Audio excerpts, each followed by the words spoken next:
So good afternoon friends, welcome you all in this session of tutorial AC Fundamental, and this is your part 1 of tutorial 1, right? I am MS Prajapati, lecturer of electrical engineering, CU Polytechnic. Today we are going to conduct a session on AC Fundamental. In this this is our content. આ આપણા content છે જે આપણે આજે ભણવાના છીએ, શીખવાના છીએ.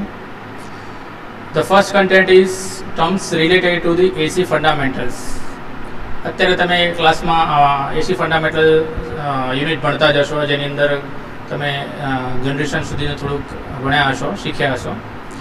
અને આજે આપણે ત્યાંથી જ શરૂઆત કરીશું અને થોડાક એના ટર્મ્સ ભણીશું કે AC ફંડામેન્ટલના ટર્મ્સ કેવા આવે છે, કયા કયા આવે છે. And then after we will discuss some of the example based on AC quantities, right? In the tutorial we will give more weightage to the examples. That means we will see the example as far as possible. જેટલા બનશે એટલા આપણે દાખલા અથવા તો examples જોઈશું અને ગણીશું, અને એ બેઝ ઉપર તમને થોડા ઘણા એક્ઝામ્પલ્સ આપણે ગણવા પણ આપીશું, right? So let us start our session. once again welcome you all. જો તમારે કોઈ ટ્યુટોરિયલ રિલેટેડ કોઈ પણ પ્રોબ્લેમ્સ હોય તો તમે એ પ્રોબ્લેમ્સ અહીંયા તમે બતાવેલી ચેટમાં લખી શકો છો, and we will try to solve that as soon as possible. Otherwise after the collection of all the problems, બધી જ પ્રોબ્લેમનું કલેક્શન કર્યા પછી પણ આપણે એક સેશન ફરીથી ગોઠવી શકીશું, અથવા તો ઇન ફ્યુચર આપણે એનું સોલ્યુશન લાવવાને પૂરા પ્રયત્ન કરીશું. As you are knowing that this is a live session, I just collect your feedback only, અને તમને એનું સોલ્યુશન હું આપી શકીશ, પરંતુ જરૂરી નથી કે બધાના જ સોલ્યુશન એકસાથે હું આપી શકું. શક્યતા એવી પૂરેપૂરી છે કે જો નેક્સ્ટ સેશન કન્ડક્ટ થાય તો એમાં પણ થોડા ઘણાના પ્રોબ્લેમ સોલ્વ થઈ શકે, right? So let us start our today's session. So first of all AC fundamental તમે ક્લાસમાં થોડું ઘણું જોયું હશે અગાઉના સેશન્સમાં. AC that means alternating current. તો what is alternating current? That question must arise in your mind. તમારા મગજમાં એ સવાલ ઉત્પન્ન થવો જ જોઈએ કે આ alternating current શું છે. So let us see. Alternating current is a current which changes periodically both in the magnitude and the direction. એટલે કે અલ્ટરનેટિંગ કરંટ શું છે કે એક એવો કરંટ છે કે જેનું મેગ્નિટ્યુડ અને ડાયરેક્શન બંને બદલાતું હોય છે. જેમ કે અહીંયા તમે જોઈ શકો છો કે this is your alternating current waveform. એની અંદર તમે જોઈ શકો છો કે આ કરંટ જે છે એ 0 થી ચાલુ કરીને પોઝિટિવ મેગ્નિટ્યુડમાં આગળ વધે છે, અને ત્યારબાદ એ 0 ફરીથી થાય છે અને ફરીથી 0 માંથી એ નેગેટિવ મેગ્નિટ્યુડમાં જાય છે. એટલે કે આ મેક્સિમમ વેવફોર્મ, આ વેવફોર્મનું જે એમ્પ્લિટ્યૂડ છે, મેક્સિમમ એમ્પ્લિટ્યૂડ છે કરંટનું, આને આપણે પીક એમ્પ્લિટ્યૂડ તરીકે ઓળખીએ છીએ. અને અહીંયા આગળ પ્લસમાં છે અને જ્યારે અહીંયા આગળ માઇનસમાં છે. એટલે તમે જોઈ શકો છો કે કરંટ છે એનું મેગ્નિટ્યૂડ એ બંને ડિરેક્શનની અંદર જાય છે. 0 થી પ્લસમાં પણ રહે છે અને 0 થી માઇનસમાં પણ જાય છે. એટલે કે એનો કહેવાનો ભાવ એવો છે કે અલ્ટરનેટિંગ કરંટ એ એક એવો કરંટ છે જે પિરિયોડિકલી બંને પોતાનું મેગ્નિટ્યૂડ અને ડાયરેક્શન પણ ચેન્જ કરે છે. ખ્યાલ આવી ગયો? જો એનું કમ્પેરિઝન આપણે ડાયરેક્ટ કરંટ જોડે કરીએ તો ડાયરેક્ટ કરંટમાં તમે જોઈ શકો છો અહીંયા આગળ એનું મેગ્નિટ્યૂડ છે એ ઓલવેઝ કોન્સ્ટન્ટ રહે છે, એ બદલાતું નથી. Magnitude will be constant and direction will also be a constant. એ ક્યારેય ડિરેક્શન એની નેગેટિવ થશે નહીં, એ 0 થી ઉપર જ રહેશે, બરાબર છે? So this is what the difference between AC, that means alternating current, and the direct current. અહીંયા આગળ ત્રીજું વેવફોર્મ તમને બતાવવામાં આવ્યું છે પલ્સેટિંગ DC. તો પલ્સેટિંગ DC શું છે? તો પલ્સેટિંગ DC પણ એક એનો આપણે વ્યાખ્યા આપીએ તો એનું મેગ્નિટ્યુડ છે એ ચેન્જ થયા કરશે, પણ એની ડાયરેક્શન કેવી રહેશે? એ સેમ રહેશે. અહીંયા આગળ તમારું મેગ્નિટ્યુડ કોન્સ્ટન્ટ રહેશે. જો તમે જોઈ શકો છો ડાયરેક્ટ કરંટમાં મેગ્નિટ્યુડ કોન્સ્ટન્ટ રહેશે, જ્યારે અહીંયા આગળ મેગ્નિટ્યુડ છે એ ચેન્જ થયા કરશે અને ડાયરેક્શન જે છે એની એ સેમ રહેશે, બરાબર છે? એ તમે સમજી શકો છો. તો this is the difference between alternating current and the direct current. So આ ફંડામેન્ટલ તમારા મગજમાં અત્યારે ક્લિયર થઈ ગયો હશે કે ડાયરેક્ટ કરંટ એટલે શું. તો ડાયરેક્ટ કરંટ એટલે કે કરંટ કે જેનું મેગ્નિટ્યુડ છે એ કોન્સ્ટન્ટ રહે અને ડાયરેક્શન છે એ પણ કેવી રહે? કોન્સ્ટન્ટ રહે.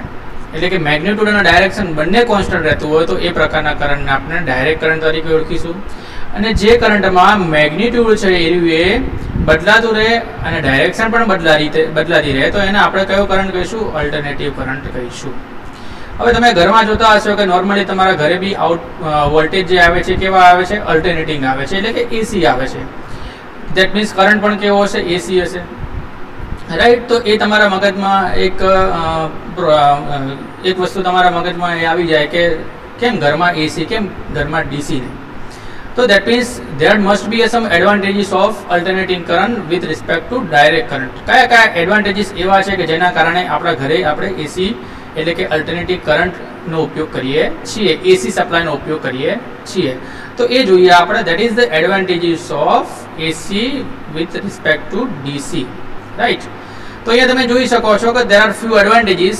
એમાં પહેલો એડવાન્ટેજીસ અહીંયા લખેલો છે કે the voltage in AC system can be raised or lowered with the help of device called transformer. એટલે કે ટ્રાન્સફોર્મર એક એવું ડિવાઇસ છે કે જેની મદદથી તમે વોલ્ટેજ છે એને કાં તો તમે વધારી શકો છો કાં તો એને ઘટાડી શકો છો by using the different transformer like step up transformer. તમે ડીસી ટ્રાન્સફોર્મર અને ડીસી મશીન એન્ડ ટ્રાન્સફોર્મર ભણતા હશો કે ટ્રાન્સફોર્મર જે ડિવાઇસ છે એ શું કરે છે? It will step up voltage or step down voltage without changing the frequency.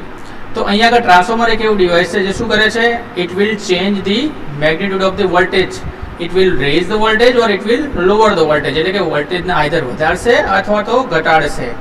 જ્યારે ડીસી સિસ્ટમમાં વોલ્ટેજ વધારવા કે ઘટાડવા it is not too much easy, એટલું સરળ છે નહીં. So this is your one advantage why we are using the AC at our home. Now second thing is, as the voltage can raised, electrical transmission at high voltage is possible. જો આપણે voltage વધારી શકીએ તો શું થાય? Transmission, electrical transmission, તમે બહાર transmission line ઘરની બહાર જોતા હશો, એ ટ્રાન્સમિશન લાઇન ઉપર હાઈ વોલ્ટેજ આપણે ટ્રાન્સમિટ કરવા પોસિબલ થાય છે.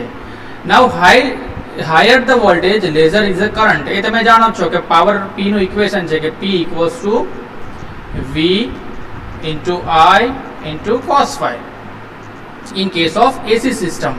એટલે કે જો તમે અહીંયા આગળ વોલ્ટેજનું મેગ્નિટ્યુડ વધારો તો ઓબ્વિયસ છે કે કરંટનું મેગ્નિટ્યુડ શું થશે? ઘટશે, પાવરને સેમ રાખવા માટે, બીકોઝ cos phi તો આપણે કોન્સ્ટન્ટ છે અત્યારે, એવું માની લઈએ લોડ આપણો કોન્સ્ટન્ટ છે એવું સમજીએ તો કરંટની વેલ્યુ ઘટશે. કરંટની વેલ્યુ ઘટે તો આપણને ફાયદો શું થાય?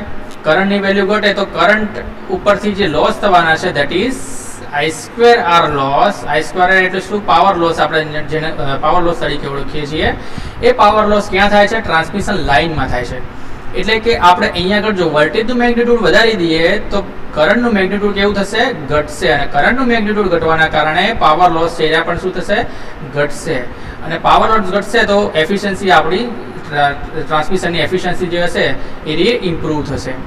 જેના કારણે આપણે એસી સિસ્ટમનો ઉપયોગ કરીએ છીએ, ડીસી સિસ્ટમનો ઉપયોગ કરતા નથી. એટલે તમે જોઈ શકો છો આપણું ટ્રાન્સમિશન બી કેવું હશે? એસી હશે. એટલે કે આપણે જનરલી ટ્રાન્સમિશનમાં શું કરતા હોય છે? વોલ્ટેજ જે જનરેટ કરીએ છીએ એને આપણે ઇન્ક્રીઝ કરીશું, વોલ્ટેજને વધારીશું, હાઈ વોલ્ટેજ તરફ લઈ જઈશું અને પછી એને આપણે ટ્રાન્સમિટ કરીશું. So this is also one of the advantage for us, AC સિસ્ટમનો ઉપયોગ કરીએ એટલે. બરાબર છે, આ એક એડવાન્ટેજ આપણને મળતો હોય છે.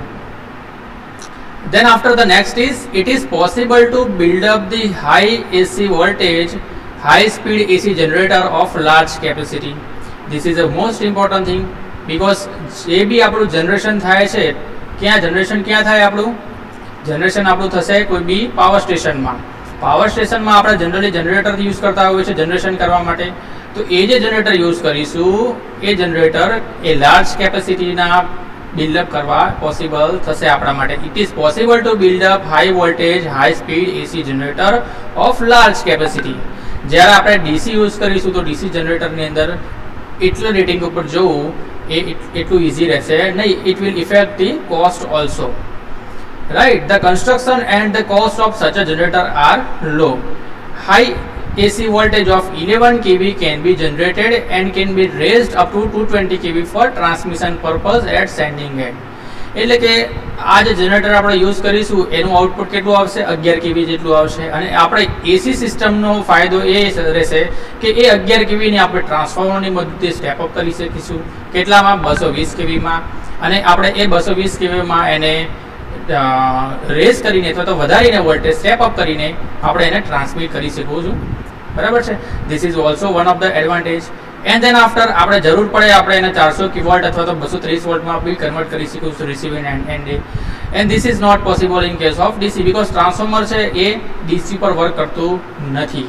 તો આપણે જો સપોઝ વોલ્ટેજને ડીસી ઉપર ટ્રાન્સમિટ કરીને સ્ટેપ ડાઉન કરવા હશે તો આપણે સ્ટેપ ડાઉન અથવા તો સ્ટેપ અપ કરી શકીશું નહીં. So this is also the one advantage. આ એડવાન્ટેજીસના કારણે આપણે શું કરીએ છીએ, જનરલી એસીનો યુઝ અલ્ટરનેટિંગ કરંટ એટલે કે એસી વોલ્ટેજનો એસી સિસ્ટમનો યુઝ કરતા હોઈએ છીએ. પછીનો એક્ઝામ્પલ છે કે AC electrical motor are simple in construction, are cheaper and require the less attention from the maintenance point of view. એટલે અહીંયા આગળ એસી મોટર અને ડીસી મોટરની કમ્પેરિઝન કરેલી છે કે સપોઝ આપણે એસી સપ્લાય યુઝ કરીશું તો ઓબ્વિયસ છે કે આપણે એસી મોટર જ વાપરીશું, આઈધર નહીં તો પછી આપણે શું કરવું પડશે, એસીને ડીસીમાં કન્વર્ટ કરવું પડશે અને પછી એ સપ્લાયનો આપણે ડીસી મોટરને આપી શકીશું. સો these are also the one of the advantages જો આપણે એ દ્રષ્ટિએ વિચારીએ તો. Then after whenever it is necessary AC supply can easily converted into DC, right?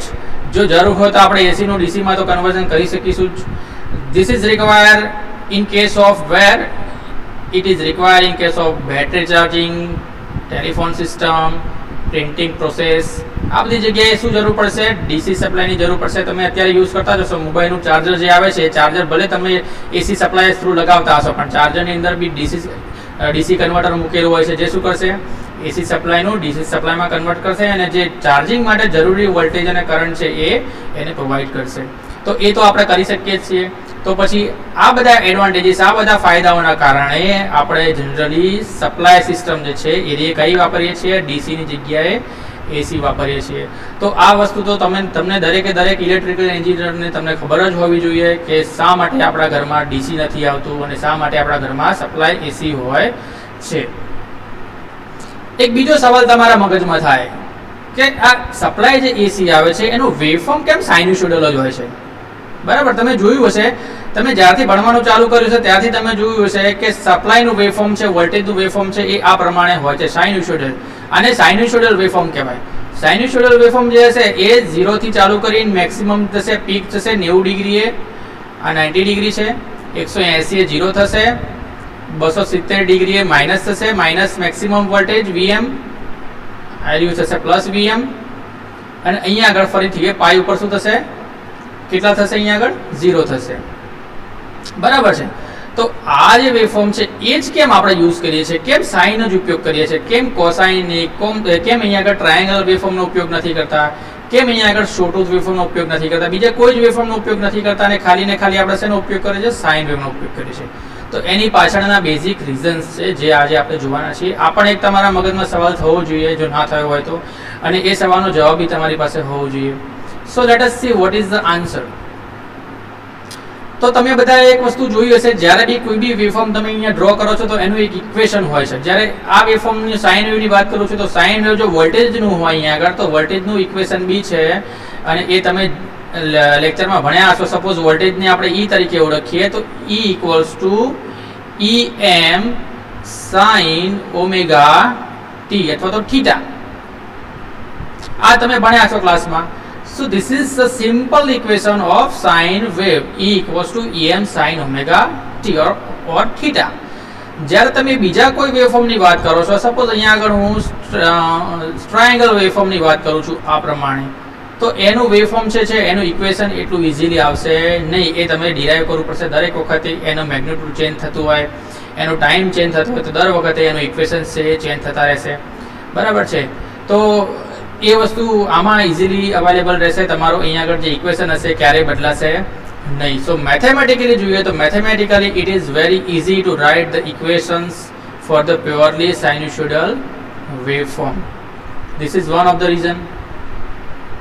બીજી વસ્તુ કે એની other type of waveform can be resolve into series of sine and cosine wave. For example આપણે વાત કરીએ સ્ક્વેર વેવ. તો square wave છે એ સ્ક્વેર વેવ એ ઘણા બધા સાઇન્યુસોઇડલ વેવફોર્મ અલગ અલગ ફ્રીક્વન્સીના તમે ટુગેધર કરશો, ભેગા કરશો અને એનો સરવાળો કરશો, એનો સમ લેશો તો તમને સ્ક્વેર વેવ મળશે. ખ્યાલ આવે છે? એ તમે મેથેમેટિક્સમાં ભણશો કદાચ ગણિત વિષયમાં કે જ્યારે બી તમે અલગ અલગ ફ્રીક્વન્સીના સાઇન્યુસોઇડલ અથવા તો કોસાઇન વેવફોર્મનો સમેશન કરો છો તો અલ્ટિમેટલી તમને શું મળે છે? સ્ક્વેર વેવ મળતો હોય છે. So any other type of waveform can be resolved into a series of sine wave and cosine wave of fundamental and higher frequency. And sum of all these waves gives the original waveform. Hence it is always better to use sinusoidal waveform as a standard waveform. જો બીજા બધા waveform ની અંદર sign વેવનું અને cosine વેવનું combination હોય તો summation હોય તો પછી એનો સમેશન લેવું એના કરતાં બેટર છે કે આપણે સાઇન વેવનો જ ઉપયોગ કરીએ. This is also one of the reason. The next reason is what? કે જ્યારે તમે કોઈ બી linear devices like linear circuits like resistance, inductance અને capacitance પ્રકારની કોઈ બી સર્કિટ તમે અહીંયા આગળ ફોર્મ કરતા હો છો અને જ્યારે તમે એ સર્કિટને સાઇન વેવ વાળો સપ્લાય આપશો અહીંયા આગળ કે જેનું equation V = Vm sin omega t હશે અથવા તો E = Em sin omega t હશે, તો એ જ્યારે તમે ઇનપુટ તરીકે આપશો તો શું થશે? બેઝિકલી જ્યારે એ સર્કિટમાંથી પાસ થશે કરંટ તરીકે અથવા તો વોલ્ટેજ એને મળશે ત્યારે એ કોઈ પણ પ્રકારનું ડિસ્ટોર્શન ક્રિએટ કરશે નહીં. જ્યારે તમે અહીંયા આગળ સાઇન વેવની જગ્યાએ બીજો કોઈ વેવ અહીંયા ઇનપુટ તરીકે આપશો તો માઇટ ઇટ પોસિબલ કે એમાં ડિસ્ટોર્શન આવી શકે.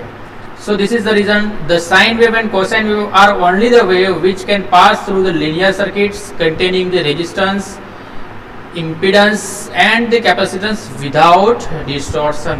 એટલે કોઈ ડિસ્ટોર્શન ક્રિએટ થતું નથી. In other cases waveforms there is a possibility of distortion when it passes through the linear circuits. એટલે જ્યારે કે બીજું કોઈ પણ વેવફોર્મ તમે ઇનપુટ તરીકે આપશો તો શક્યતાઓ પૂરેપૂરી છે કે એમાં ડિસ્ટોર્શન ક્રિએટ થઈ શકે.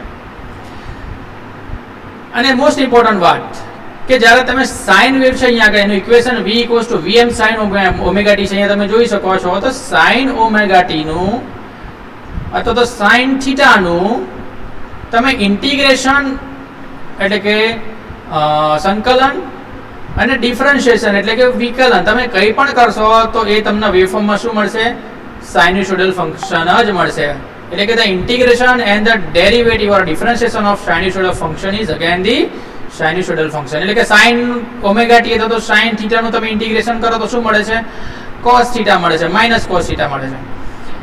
અને cos θ નું તમે ઇન્ટિગ્રેશન કરો તો sin θ મળે છે. But basically your function is what?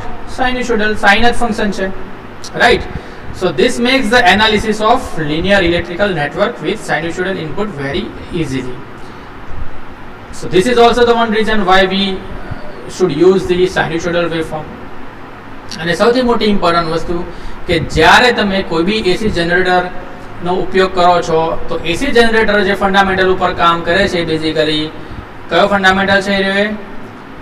Yes, law of Faraday law of electromagnetic induction કે જેની અંદર જે આઉટપુટ મળે છે એનું વેવફોર્મ કેવું હોય છે? એનું વેવફોર્મ પણ કેવું હશે? સાઇન્યુસોઇડલ જ હશે. It will also generate the sinusoidal waveform. તો એટલા માટે પણ આપણે સાઇન્યુસોઇડલ વેવફોર્મનો ઉપયોગ કરીએ છીએ એસી તરીકે. ખ્યાલ આવી ગયો?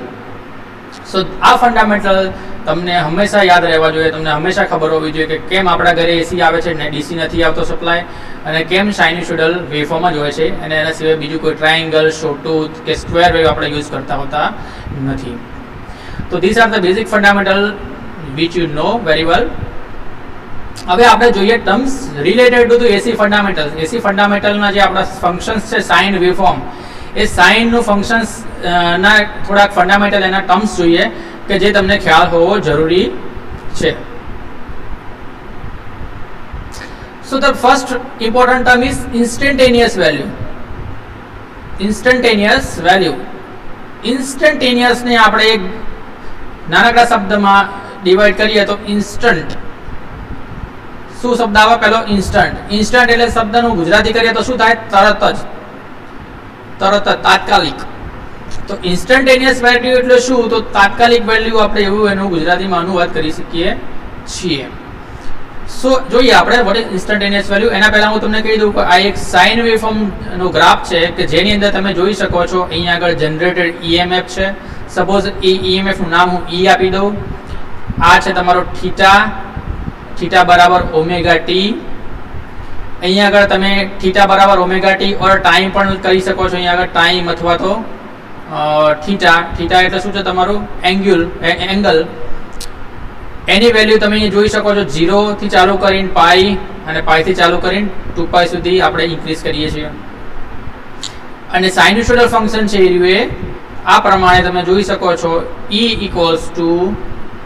= em sin ઓમેગા t પ્રમાણે આગળ વધતું હોય છે।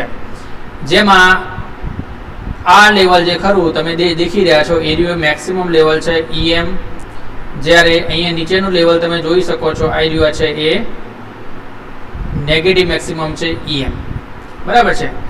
એ બધી વસ્તુ આપણે સમજીએ તો ઇન્સ્ટન્ટેનિયસ વેલ્યુ એટલે શું કે સપોઝ તમને એવું કહેવામાં આવે છે કે થીટા = 90 ડિગ્રીએ EMF ની વેલ્યુ શું હશે?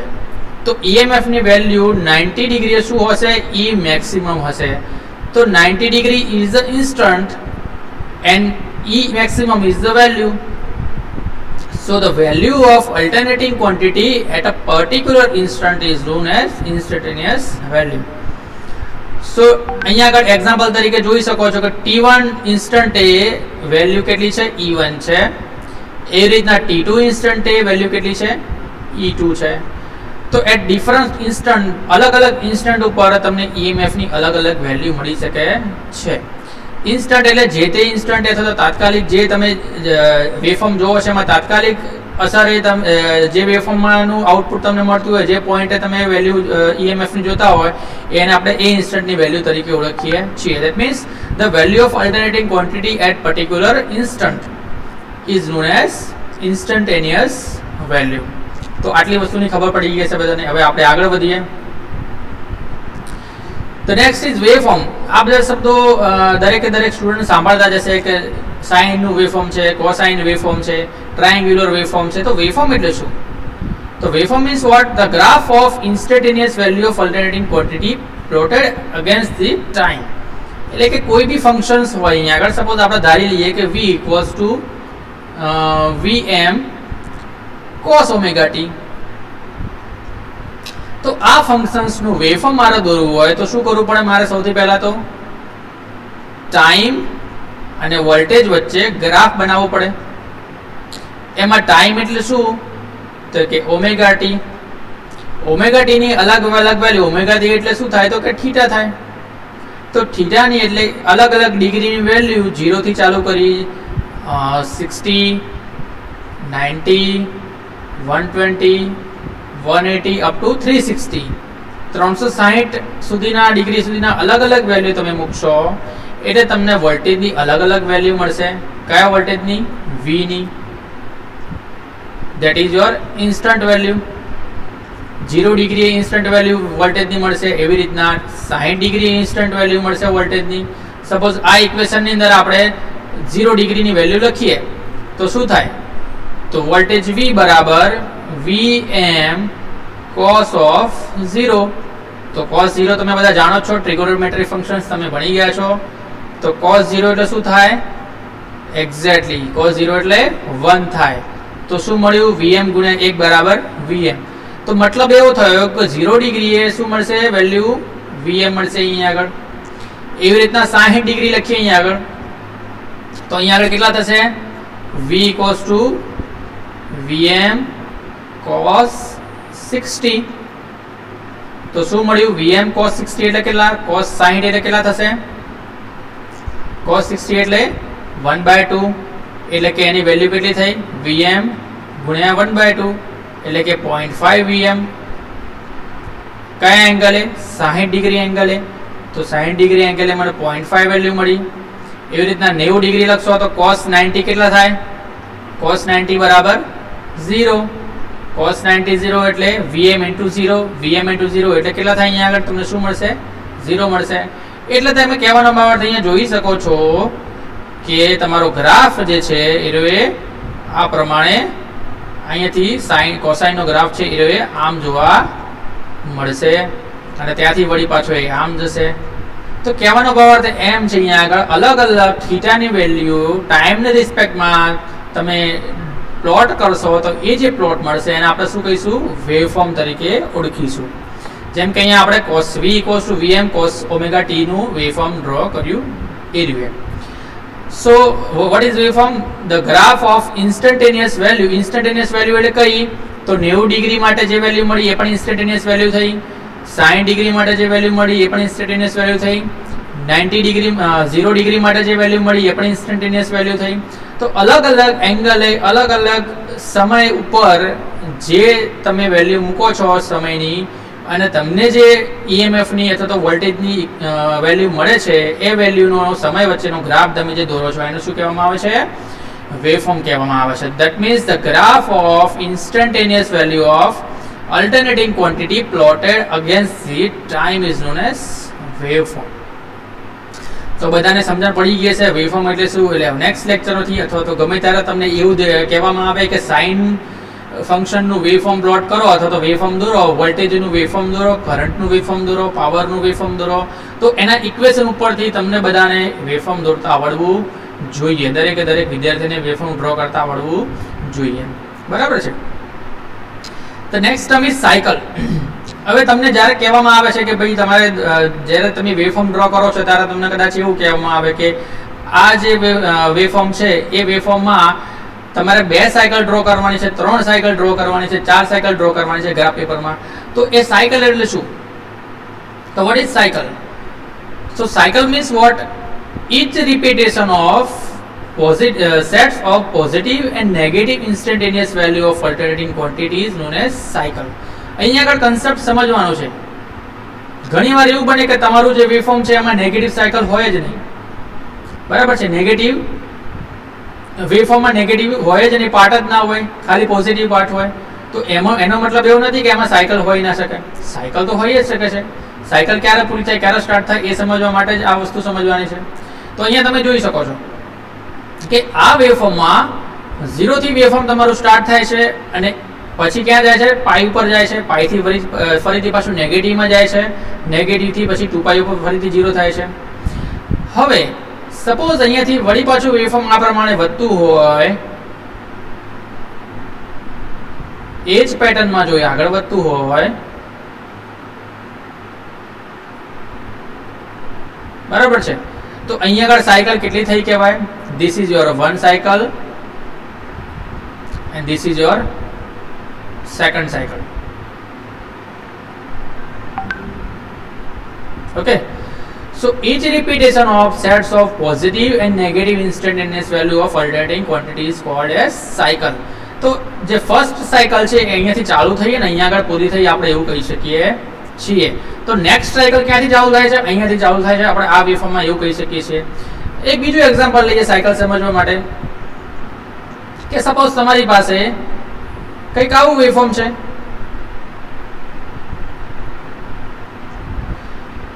આ છે 0, આ છે પાઈ, આ છે 2π, આ છે 3π અને આ છે વોલ્ટેજનું વેવફોર્મ, એટલે કે વોલ્ટેજ આપી દઉં છું નામ અહીંયા આગળ, અને આ સમયનું નામ આપી દઉં છું ઓમેગા ટી અથવા તો થીટા. તો અહીંયા આગળ સાયકલ સ્ટાર્ટ ક્યાંથી થાય છે એવું કહી શકીએ આપણે? 0 થી ચાલુ થાય છે એવું કહી શકીએ. અને પૂરી ક્યાં થાય છે એવું ક્યારે કહી શકીએ? તો સાયકલ અહીંયા આગળ પૂરી ક્યાં થશે? પાઈ ઉપર થશે. તમને હવે એવું વિચાર આવે કે સાહેબ અહીંયા તો નેગેટિવ લખેલું છે શબ્દ, તો દરેકે દરેક વેવફોર્મમાં જરૂરી નથી કે નેગેટિવ હાફ સાયકલ હોય, રાઈટ? તો અહીંયા આગળ સાયકલ પૂરી ક્યાં થશે? 0 ચાલુ થશે અને પાઈએ પૂરી થશે. પછી ફરીથી પાઈથી એનું રિપીટેશન ચાલુ થશે. તો અહીંયા આગળ હું એમ પૂછું કે આ વેવફોર્મમાં કેટલી સાયકલ્સ અવેલેબલ છે? તો આપણે શું કહીશું? અહીંયા આગળ 3 સાયકલ્સ અવેલેબલ છે. બરાબર છે? પછી કોઈ એવું કે સાહેબ અહીંયા આગળ અહીંથી આ એક સાયકલ થઈ, એવું ના થાય? તો એવું ના થાય. અહીંયા આગળ સાયકલ તમારી રિપીટેશન વેવફોર્મનું જ્યાંથી ચાલુ થશે ત્યાં સુધીની જ આપણે સાયકલ ગણવાની થશે. તો અહીંયા આગળ 0 થી π સુધીનું એક સાયકલ થઈ તમારી, π થી 2π સુધીની એક બીજી થઈ, 2π થી 3π સુધીની ત્રીજી થઈ. બરાબર છે? તો અહીંયા 3 સાયકલ્સ અવેલેબલ છે. એવી રીતના અહીંયા આગળ કેટલી અવેલેબલ છે? અહીંયા આગળ 0 થી 2π સુધીની એક થઈ અને 2π થી 4π સુધીની બીજી સાયકલ થઈ. તો ટોટલ 2 સાયકલ છે એ આ વેવફોર્મમાં કેસમાં અવેલેબલ થશે. તો ખ્યાલ આવી ગયો હશે. શું ખ્યાલ આવ્યો તમને સાયકલની અંદર? તો each repetition of sets of positive and negative instantaneous value of alternating quantity is called cycle, right? તો આ વસ્તુ ક્યારે ઇમ્પોર્ટન્ટ થશે તમારા માટે કે જ્યારે તમે કોઈ બી વેવફોર્મનું આરએમએસ વેલ્યુ અથવા તો એવરેજ વેલ્યુ શોધવા જશો આના ભવિષ્યના આ સબ્જેક્ટમાં અને ભવિષ્યના સેશનમાં લેક્ચર્સમાં તમને જ્યારે એવું કહેવામાં આવશે કે અહીંયા આગળ તમે આ વેવફોર્મનું એવરેજ વેલ્યુ અને આરએમએસ વેલ્યુ શોધો ત્યારે તમને સૌથી પહેલાં સાયકલ વિશેની ખબર હોવી જોઈશે. જો સાયકલ કેટલી છે કોઈ વેવફોર્મમાં એ ખબર નહીં પડે તો તમને આરએમએસ વેલ્યુ અને એવરેજ વેલ્યુ સાચી મળશે નહીં. તો બધાને ખ્યાલ આવી ગયો હશે અહીંયા આગળ કે સાયકલ એટલે શું અને સાયકલ ક્યારે પૂરી થઈ એવું કહી શકીએ, રિપીટેશન ક્યારે થયું એવું કહી શકીએ આપણે. તો આગળ વધીએ હવે. નેક્સ્ટ ટર્મ છે આપણું ટાઈમ પીરિયડ. તો ટાઈમ પીરિયડ એટલે શું? તો ટાઈમ પીરિયડ મીન્સ વોટ કે time taken by the alternating quantity to complete one cycle. એટલે કોઈ બી વેવફોર્મ તમને આપેલું હોય એ અલ્ટરનેટિંગ ક્વોન્ટિટી તમારી ઈએમએફ હોય એટલે કે ઈ હોય કાં તો પછી કરંટ હોય અલ્ટરનેટિવ ક્વોન્ટિટી તરીકે કાં તો પછી પાવર હોય. કોઈ બી અલ્ટરનેટિવ ક્વોન્ટિટી હોય એને એક સાયકલ કમ્પ્લીટ કરતા જે લાગતો સમયગાળો હોય આપણે એને શું કહીશું? ટાઈમ પીરિયડ કહીશું. અને એને ટી તરીકે ડિનોટ કરવામાં આવે છે. એટલે કે આ સાયકલ અહીં 0 થી ચાલુ થઈ અને 2π એ પૂરી થઈ. હવે તમને ખબર જ ના હોય કે એક સાયકલ એટલે શું તો તમે ટાઈમ પીરિયડ ફાઇન્ડ કરી શકો નહીં. That means time period find કરવા માટે તમને સાયકલ વિશે તમને જ્ઞાન હોવું જરૂરી છે. તો સાયકલ જ તમને ખબર નહીં પડે કે સાયકલ ક્યારે સ્ટાર્ટ થઈને ક્યારે પૂરી થઈને એને ક્યારે રિપીટેશન થયું તો તમે ટાઈમ પીરિયડ ફાઇન્ડ કરી શકશો નહીં. તો ધેટ મીન્સ અહીંયા તમે જોઈ શકો છો સાયકલનું રિપીટેશન ક્યારે થાય છે? 2π ઉપર જ થાય છે. એટલે એક સાયકલને પૂરો થતા સમયગાળો કેટલો હોવો જોઈએ? અહીંયા આગળ ટી હોવો જોઈએ અને અહીંથી કેટલો હશે? આટલો હશે. ફોર એક્ઝામ્પલ અહીંયા હું એક તમને ઉદાહરણ આપું કે 0 થી π સુધીનો સમયગાળો તમારો 1 સેકન્ડનો છે અને અહીંયા આગળથી π થી 2π નો તમારો સમયગાળો એ 1 સેકન્ડનો છે. તો આ સાયકલ માટેનો સમયગાળો કેટલો થયો? ટોટલ ટાઈમ પીરિયડ કેટલો થયો? તો 2 સેકન્ડ થશે. સમજણ પડી ગઈ છે તમને? હવે બીજું ઉદાહરણ આપું અહીંયા આગળ તમને કે સપોઝ તમારી પાસે આવું વેવફોર્મ છે, ઈએમએફ જ છે ઈ, આ છે 0, આ છે π, આ છે 2π. 0 થી π ની વચ્ચેનો સમયગાળો 1 સેકન્ડનો છે અને π થી 2π વચ્ચેનો સમયગાળો 1 સેકન્ડનો છે. તો આ સાયકલનો ટાઈમ પીરિયડ કેટલો થયો? તો આ સાયકલનો ટાઈમ પીરિયડ થશે t બરાબર 1 સેકન્ડ. કેમ 1 સેકન્ડ થશે? કેમ કે સાયકલનું રિપીટેશન એ π પછી થાય છે. એક સાયકલ એ 0 થી π સુધીની જ છે, π થી 2π એનું રિપીટેશન છે એટલે અહીંનો સમયગાળો કેટલો થયો? 1 સેકન્ડ થશે. જ્યારે અહીંયા આગળ રિપીટેશન એ 2π પછી થાય છે એટલે આનો સમયગાળો t કેટલો થશે? 2 સેકન્ડ થશે. તો ટાઈમ પીરિયડ વિશે તમને ખ્યાલ આવી ગયો છે. What is time period? Time taken by the alternating quantity to complete the one cycle. એટલે કે એક સાયકલ પૂરી કરવા માટે કોઈ બી ક્વોન્ટિટીને કોઈ બી અલ્ટરનેટિવ ક્વોન્ટિટીને લાગતો સમયગાળો છે એને આપણે શું કહીશું? 1 સાયકલ અથવા તો એક સાયકલ તરીકે ટાઈમ પીરિયડ તરીકે આપણે ઓળખીશું. અને એને કઈ રીતના ડિનોટ કરીએ છીએ? આપણે ટી વડે ડિનોટ કરીએ છીએ. એનો યુનિટ શું છે? સેકન્ડ્સ છે. કેમ કે ટાઈમ પીરિયડ તો સેકન્ડ્સમાં જ હોય એટલા માટે આપણે એને સેકન્ડ્સમાં મેઝર કરીશું એટલે એનો યુનિટ છે ટી રહેશે. એનો મતલબ એની ઉપરથી આપણે એવું કહી શકીએ કે after every T seconds the cycle of the alternative quantity repeats. એટલે કે દરેક સાયકલ જે છે એ ટી સેકન્ડ પછી પોતાને રિપીટ કરશે. ટી સેકન્ડ પછી કેમ રિપીટ કરશે? બીકોઝ ટાઈમ પીરિયડ ઇટસેલ્ફ જ એવું કહે છે કે એક સાયકલ કમ્પ્લીટ કરવા માટે લાગતો સમયગાળો. તો જેવી સાયકલ પૂરી થશે એટલે તરત શું થશે? ટાઈમ પીરિયડ છે એ ટી કરતાં વધી ગયો હશે. તો એટલા માટે આપણે એવું કહી શકીએ છીએ અહીંયા આગળ કે after every T seconds the cycle of the alternative quantity repeats. Okay, તો હવે તમને ટાઈમ પીરિયડનો બી ખ્યાલ આવી ગયો છે કે ટાઈમ પીરિયડ એટલે શું. ફ્રીક્વન્સી એટલે શું? તો આ ટર્મ્સ તો તમે બધા જાણતા જ હશો. તમને એ બી ખબર હશે કે જે તમારા ઘરે ફ્રીક્વન્સી આવે છે એની વેલ્યુ કેટલી હોય છે? 50 હર્ટ્ઝ હોય છે. હવે આપણે એ શબ્દને સમજીએ અહીંયા આગળ. તો ફ્રીક્વન્સી 50 હર્ટ્ઝ હોવી એટલે શું? તો the number of cycles completed by an alternating quantity in one second is known as frequency. કોઈ બી અલ્ટરનેટિંગ ક્વોન્ટિટી હોય, સાઇન્યુસોઇડલ વેવફોર્મ હોય, કોસાઇન હોય, ટ્રાયેંગ્યુલર હોય કે પછી સોટૂથ હોય, અને કોઈ બી વેવફોર્મ હોય અને કોઈ બી ક્વોન્ટિટી હોય, વોલ્ટેજ હોય, કરંટ હોય કે પાવર હોય, કોઈ બી ક્વોન્ટિટીમાં નંબર ઓફ સાયકલ 1 સેકન્ડની અંદર જે કમ્પ્લીટ કરશે એને આપણે શું કહીશું? ફ્રીક્વન્સી કહીશું. એટલે કે the number of cycle completed by the alternating quantity in 1 second is known as frequency. તમારા ઘરે ફ્રીક્વન્સી કેટલી આવે છે? 50 હર્ટ્ઝ આવે છે. તો એનો મતલબ શું થયો? 50 સાયકલ પર seconds.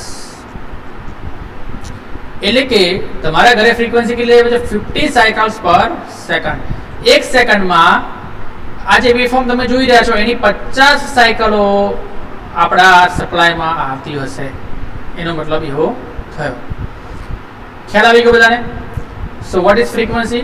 Frequency it is nothing but the number of cycles completed by an alternating quantity in 1 second. એટલે કે 1 સેકન્ડમાં જેટલી નંબર ઓફ સાયકલ્સ કમ્પ્લીટ કરશે એને આપણે શું કહીશું? ફ્રીક્વન્સી કહીશું. એને f તરીકે ડિનોટ કરવામાં આવે છે. એનું યુનિટ છે એ સાયકલ્સ પર સેકન્ડ અથવા તો હર્ટ્ઝ તરીકે આપણે એને ઓળખીશું. એટલા માટે આપણે વાત કરી 50 હર્ટ્ઝ. એટલે કે હર્ટ્ઝ શું છે? It is a unit of frequency. ફ્રીક્વન્સીનો યુનિટ છે.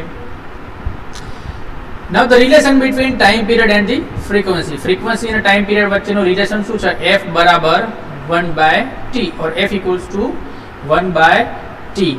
ફ્રીક્વન્સી અને ટાઈમ એ ઇન્વર્સ પ્રપોઝનમાં હોય છે. ફ્રીક્વન્સી વધશે તો ટાઈમ પીરિયડ એ ઘટશે, અને ટાઈમ પીરિયડ વધશે તો ફ્રીક્વન્સી છે ઘટશે.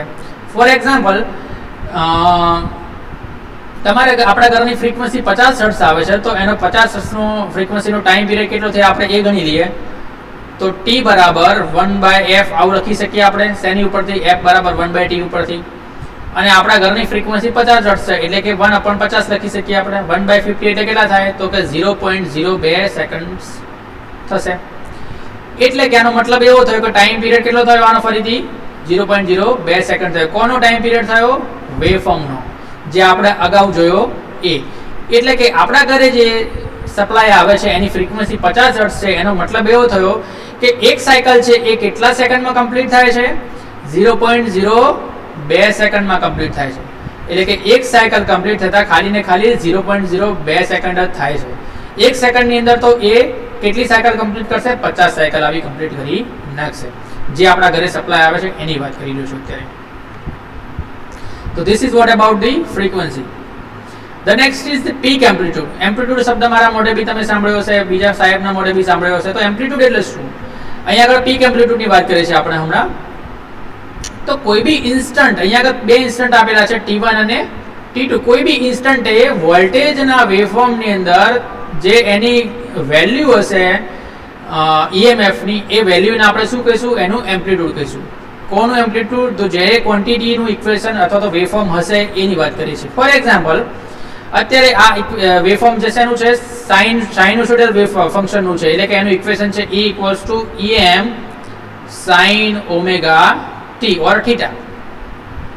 તો ωt ની વેલ્યુ અહીંયા આગળ એનું વેલ્યુ તમે ωt બરાબર અહીંયા આગળ 90 ડિગ્રી લેશો તો E ની વેલ્યુ તમને શું મળશે?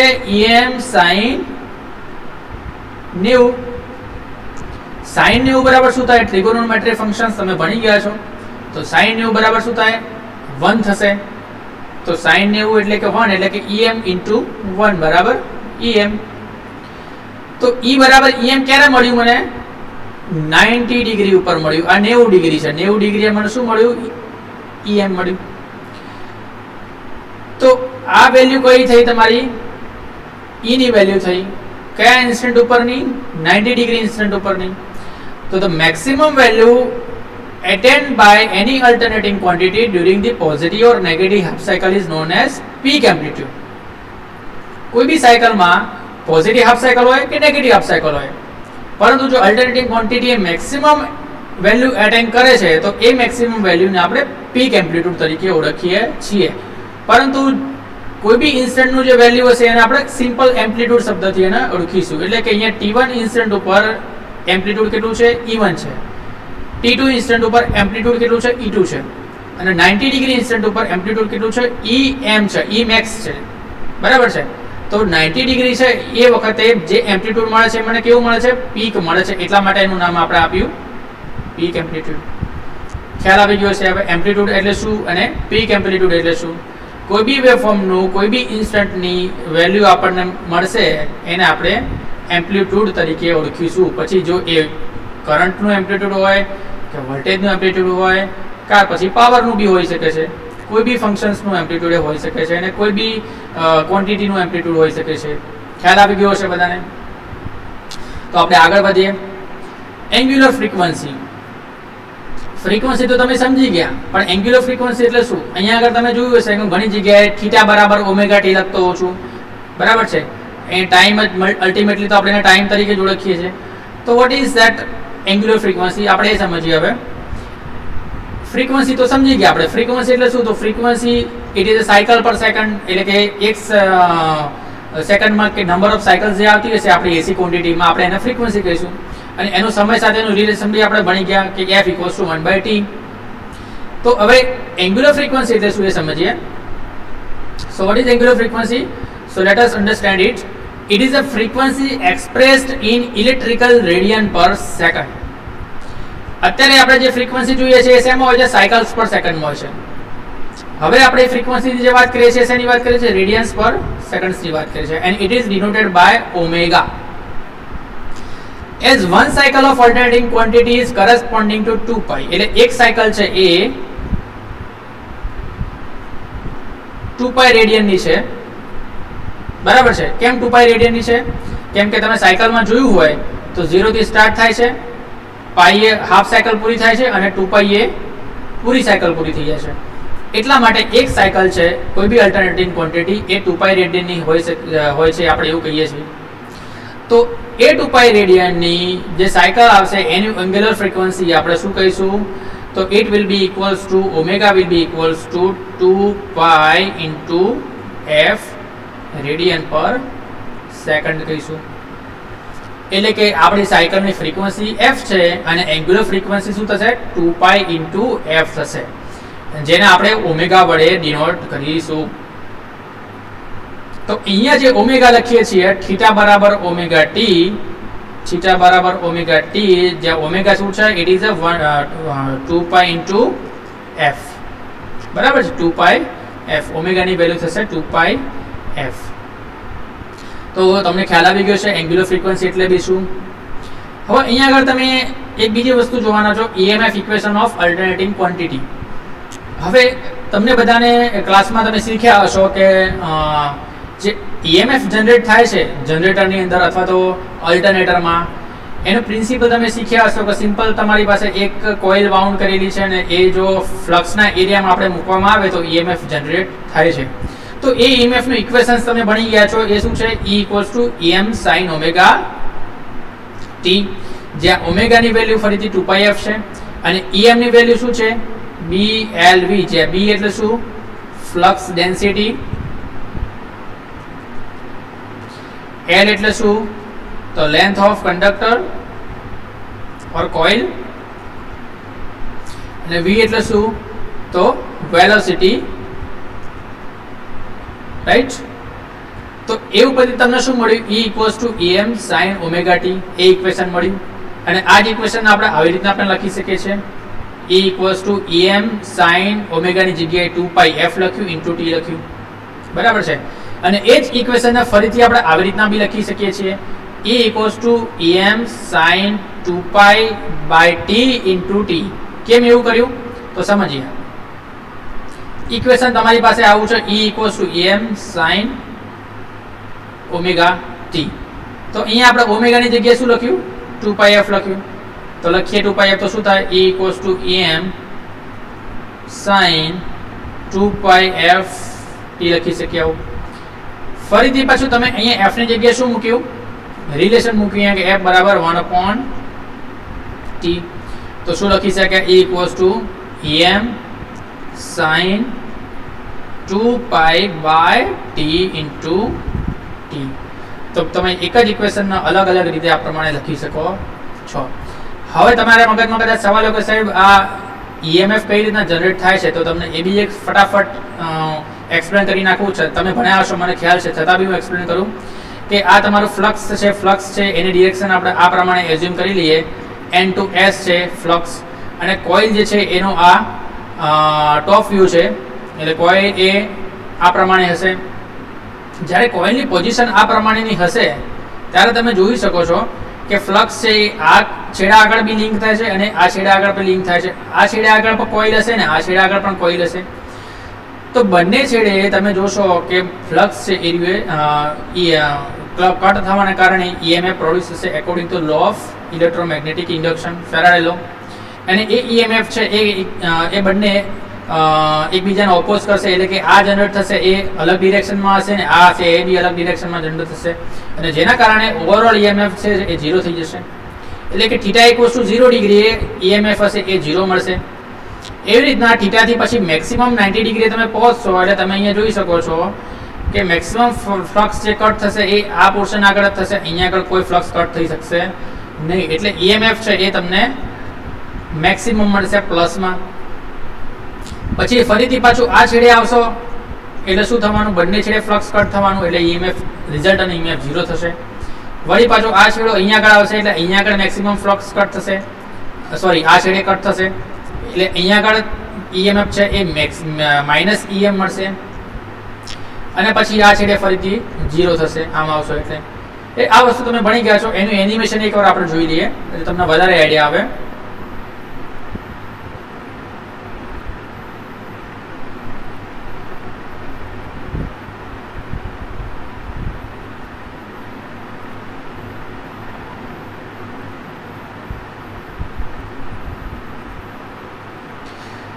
તો અહીંયા તમે એનિમેશન જોઈ શકો છો, હું તમને બતાવું છું એનું એનિમેશન.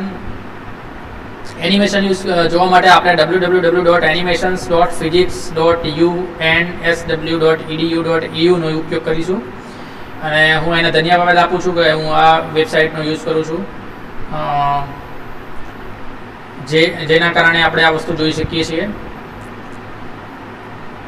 તો અહીંયા તમે જોવો છો, તમે DC મોટર, અલ્ટરનેટર બધાના વેવફોર્મ ને બધું જોઈ શકશો. અહીંયા આગળ આપણે જોવા માંગીએ છીએ અલ્ટરનેટરનું. તો કઈ રીતના વેવફોર્મ જનરેટ થાય છે તમે જોઈ શકો છો. અહીં હું પ્લે આપીશ એટલે તમે જોશો અહીંયા આગળ જે આ જે સાયકલ્સ છે,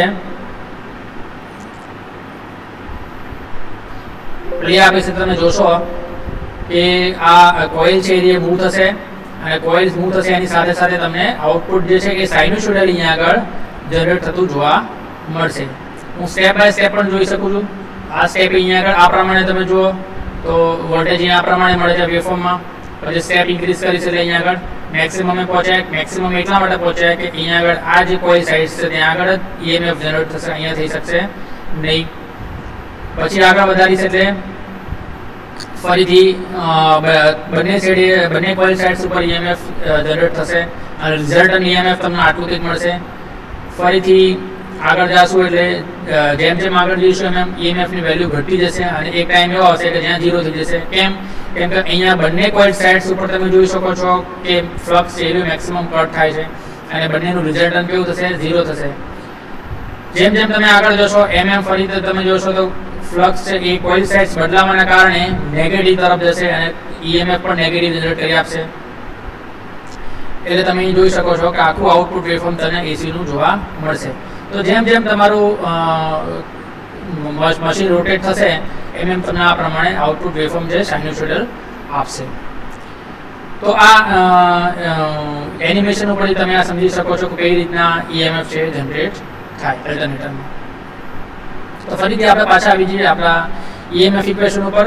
તો આ આપણું EMF ઇક્વેશન હતું કે જેની મદદથી કે જે જનરેટર કે અલ્ટરનેટરમાં જે આઉટપુટ પ્રોડ્યુસ થાય છે એનું આ EMF ઇક્વેશન છે, that is E = EM sin omega t, જેને આપણે અલગ અલગ 3 રીતે અહીંયા લખી શક્યા. બરાબર છે, લખ્યું છે. નેક્સ્ટ આપણે જઈએ હવે એક્ઝામ્પલ્સ ઉપર. અત્યારે આપણે જે ક્વોન્ટિટીઝ અલગ અલગ ટર્મ્સ જોયા એ ટર્મ્સ ઉપરથી હવે તમારે આ એક્ઝામ્પલ સોલ્વ કરવાનું છે. અત્યારે આપણે આ એક્ઝામ્પલ સોલ્વ કરવાની કોશિશ કરીએ, અને આવા જ એક્ઝામ્પલ તમને ઇન ફ્યુચર હું સોલ્વ કરવા આપીશ જે તમે સોલ્વ કરશો. તો એક્ઝામ્પલ કંઈક આવું છે કે an alternating EMF is represented by the E = 200 sin 2π 50t. અહીંયા આપેલું છે આપણને શું આપેલું છે વોટ ઇઝ ગિવન ટુ અસ અહીંયા આપેલું છે E બરાબર 200 sin 2 પાઈ 50 t આટલું આપેલું છે આપણને બરાબર છે શોધવાનું શું કહ્યું છે find the maximum value frequency time period and angular frequency of what of EMF equation ઉપરથી આપણે આ ચાર વસ્તુ શોધવાની છે તો અહીંયા આગળ આ ઇક્વેશન ને આપણે કોની જોડે કમ્પેર કરીશું let us compare with the compare this equation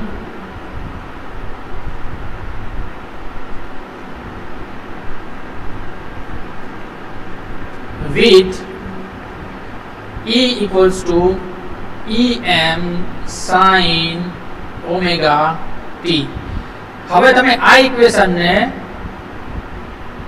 EMF equation સાથે કમ્પેર કરશો તો સમજી શકો છો 200 અહીંયા જગ્યાએ તમે EM છે 2 પાઈ 50 ની જગ્યાએ ઓમેગા છે તો મતલબ એવું થાય કે મેક્સિમમ વેલ્યુ EM કેટલી થઈ જે આપણે પહેલી શોધવાની છે EM બરાબર શું થશે 200 વોલ્ટ થશે કેમ 200 વોલ્ટ થઈ આપણે સિમ્પલ આ ઇક્વેશન ને આપણા EMF ઇક્વેશન સાથે કમ્પેર કરી તો કમ્પેર કરી તો ખબર પડી કે અહીંયા આગળ EM ની વેલ્યુ કેટલી છે 200 વોલ્ટ છે બીજી વસ્તુ શું ફાઇન્ડ કરવાની છે આપણને ફ્રીક્વન્સી ફાઇન્ડ કરવાની કીધેલી છે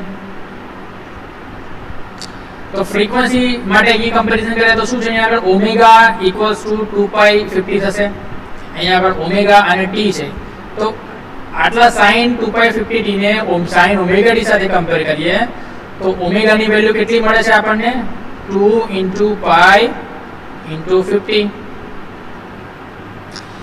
હવે ઓમેગા તમે જાણો જ છો ઓમેગા શું છે તમારું એંગ્યુલર ફ્રીક્વન્સી તો એ પણ આપણે શોધવાની છે તો એંગ્યુલર ફ્રીક્વન્સી આપણને કેટલી મળી અહીંયા આગળ 2 પાઈ * 50 એટલે કે 100 * પાઈ એટલે એના બરાબર શું થયું પાઈ ની વેલ્યુ 3.14 લઈ ગયા તો 314 રેડિયન પર સેકન્ડ આપણી એંગ્યુલર ફ્રીક્વન્સી છે આપણે એવું કહી શકીએ છીએ આ શું છે આપણું આપણે શું શોધ્યું અહીંયા આગળ એંગ્યુલર ફ્રીક્વન્સી શોધી અત્યારે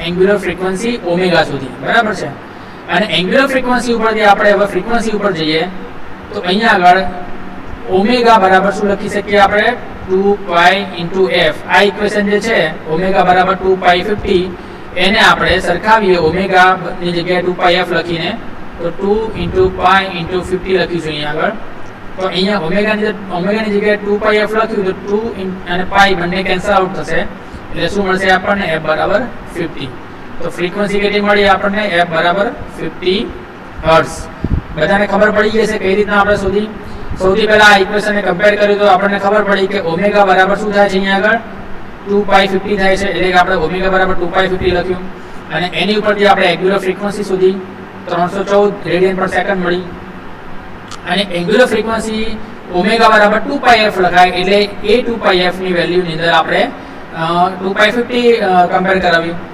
તો અહીંયા આગળ ઓમેગા ની જગ્યાએ 2 પાઈ f લખી અને કમ્પેર કરીએ તો આપણને ખબર પડી કે ફ્રીક્વન્સી ની વેલ્યુ કેટલી છે 50 હર્ટ્ઝ છે તો આપણને મેક્સિમમ વેલ્યુ મળી ગઈ એંગ્યુલર ફ્રીક્વન્સી મળી ગઈ અને ફ્રીક્વન્સી મળી ગઈ હવે ચોથી વસ્તુ વધીશું ટાઈમ પીરિયડ તો ટાઈમ પીરિયડ એટલે શું આપણે જોઈ ગયા વોટ ઇઝ ટાઈમ પીરિયડ તો એક સાયકલ પૂરી કરવા માટે લાગતો સમયગાળો અને એનું રિલેશન બી આપણે જોઈ ગયા f બરાબર 1/t તો t બરાબર શું લખાય 1 ફ્રીક્વન્સી અને ફ્રીક્વન્સી આપણે શોધી ઉપર 1/50 1/50 કરશો તો કેલ્ક્યુલેટરમાં એનો જવાબ મળશે તમને 0.02 સેકન્ડ એટલે કે આપણો ટાઈમ પીરિયડ કેટલો થયો 0.02 second this is a very simple example જે અત્યારે આપણે જોયું અને આ પ્રકારના સિમ્પલ અને થોડાક આનાથી પણ અઘરા એક્ઝામ્પલ પણ આપણે આગળના સમયગાળામાં જોતા જઈશું બરાબર છે તો આજે આપણે આટલા સુધી રાખીએ છીએ બીજા બે એક્ઝામ્પલ કરવાની પણ મારી ગણતરી હતી but due to time limitation we are not going to the another example and we will discuss that example in the next session right એવી આશા રાખું છું કે તમને આજના સેશનમાં મજા આવી હશે અને આજે આપણે જે જોયું અને આજે જે શીખ્યા એ તમને બધાને ખ્યાલ આવી ગયો છે. જો તમને બધાને કોઈ પણ હજી બી મૂંઝવણ અને કંઈ પણ પ્રશ્નો હોય તો તમે કમેન્ટમાં લખી શકો છો, અથવા તો ગૂગલ ક્લાસરૂમમાં જે આપણે એકાઉન્ટ બનાવેલું છે એમાં બી તમે પેસ્ટ કરી શકો છો તમારા પ્રશ્નો. એ પ્રશ્નોનું આપણે સોલ્યુશન જરૂરથી લાવીશું અને જરૂરથી તમને તમારા મૂંઝવણો છે એ રિઝોલ્વ કરીશું આપણે. Okay, so thank you very much for joining this session. અને હું એવી આશા રાખું કે આ જ પ્રકારે જે આપણે ટીચિંગ અને લર્નિંગ કરીએ છીએ એમાં આપણને ભવિષ્યમાં પણ સફળતા મળી રહે અને તમે સારી રીતે શીખી શકો. So thank you very much once again four joining this session.